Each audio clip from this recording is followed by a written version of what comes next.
Alright, so we have introduced how to use this locality sensitive hashing method to help us dealing with the case when we have so many documents. Instead of calculating the pairwise scores, we propose use this hashing method to help us to select some of the potential candidates, right, which can be used to help us, to do the prunings, to pre-select some of the candidates first, and then we can do the calculation of the scores or similar scores between them. To demonstrate this method can be useful, we also consider to use one example on this page. And this can illustrate that this method can be very effective actually. So here let's assume we have 100k columns. In other words, we have 100k documents, and for each document we have 100 signatures. In other words, the rows we have for the matrix will be about 100, right? In other words, for this matrix we create for the example, we will have 100 rows, right? Because each document will have 100 signature integers. And the column will be about 100k because we have 100k different documents. Then size for storing this M matrix will be about 40 MB, right?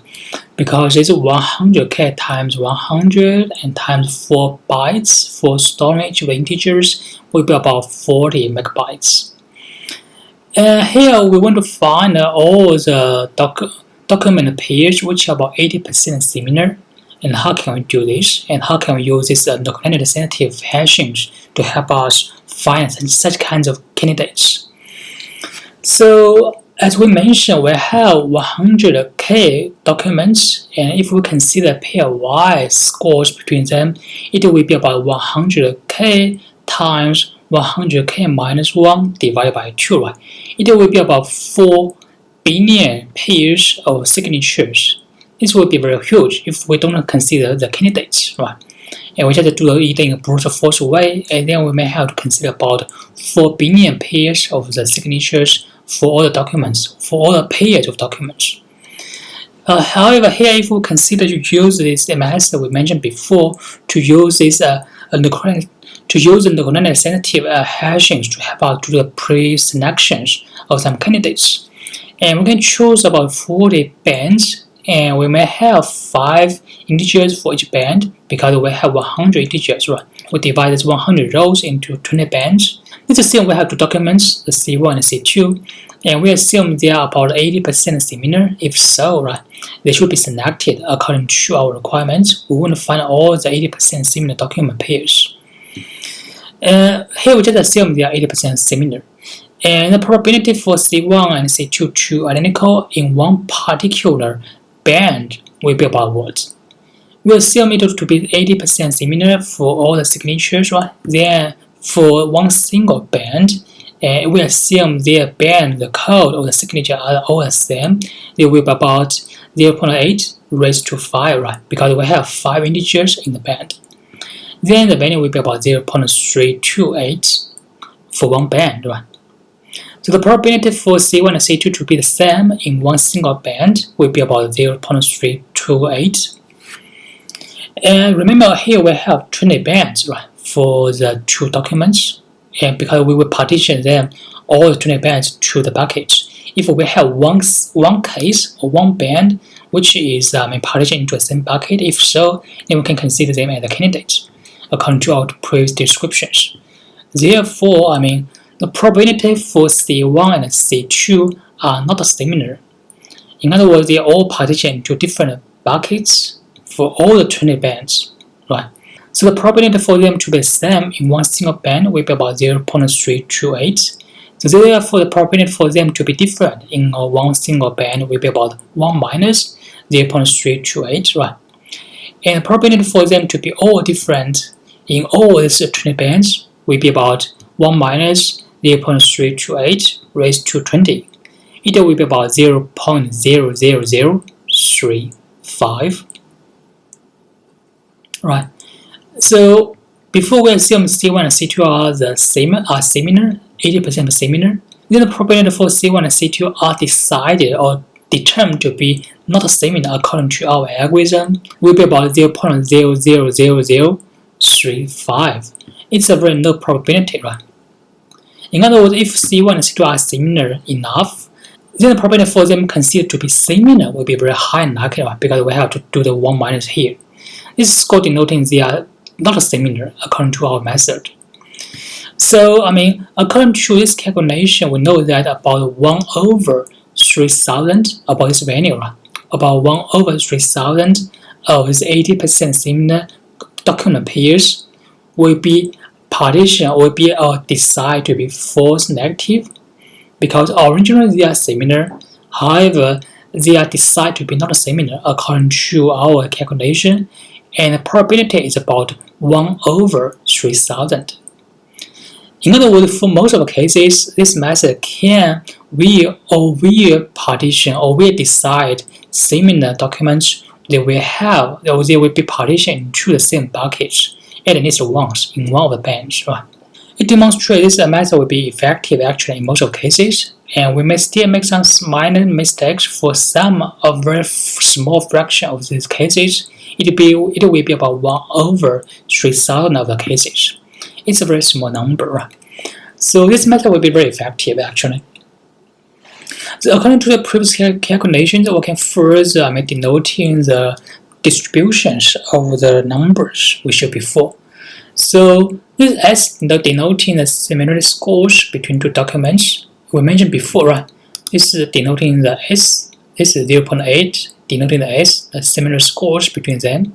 Here we do the S raised to 5, right? This is 5 denoting the R numbers, right?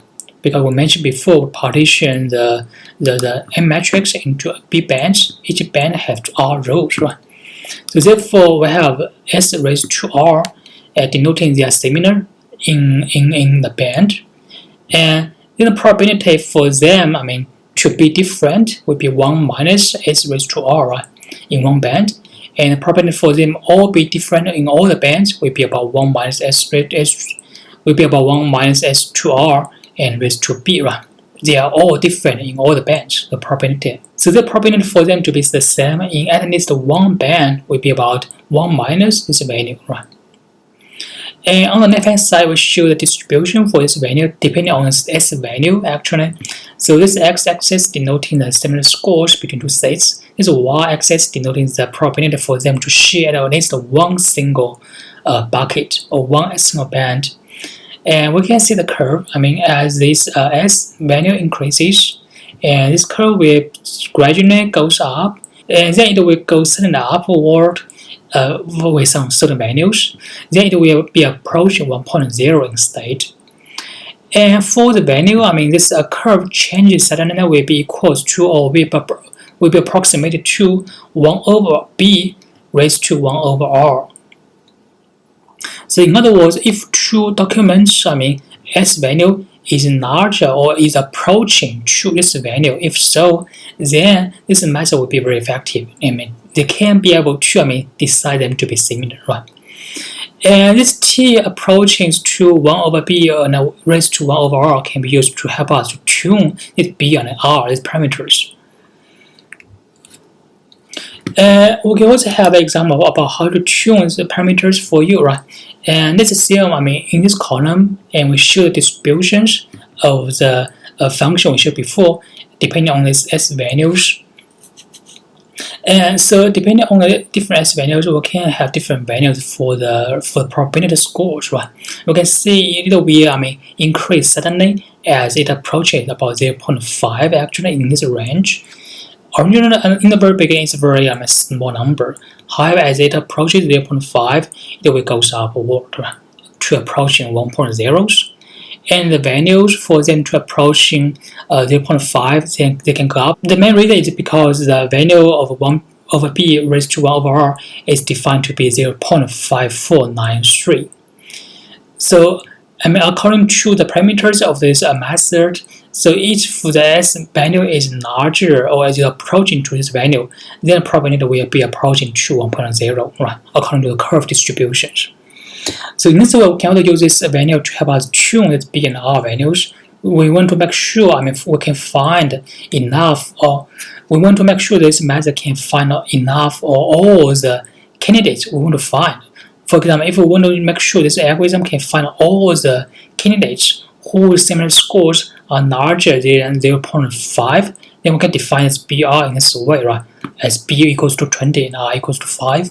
However, if we have a different target, we want to find all the candidate pairs whose similarity scores are larger than 0.7. Then we may have to change this B and R values slightly, right, to make sure this T value will be approaching to 0.7 instead. It can help us to tune this B and R values instead. Alright, so this is a last example we plan to introduce here for how to tune the parameters for the algorithm. And this algorithm can be very famous and also very useful for the similarity searchings actually in database systems as well as in data mining. Okay, so this is the last lecture we may have for this semester, and I'd like to thank you so much for your attention. And we still have one more class in next Wednesday. We plan to provide you with an introduction for the final exams. We will have one final exam in this semester. We plan to do the exam on the Monday of the exam week, and we will discuss more detailed information about formats of the exam for you in the next lecture, in the next class as well. So that's it for the lecture on the data mining. I hope you can follow me for the algorithm we have introduced here. It is very interesting actually for data mining. Many of the algorithms actually is very hard to think if we just do research, right? So they are very novel and very interesting when they propose these algorithms. And you can go over the examples again to make sure you can follow these materials. And many of the questions will also appear in the homework as well as these exams. So make sure you can do the examples by yourself after class. Okay, so that's it for the data mining section. Thank you so much for your attention.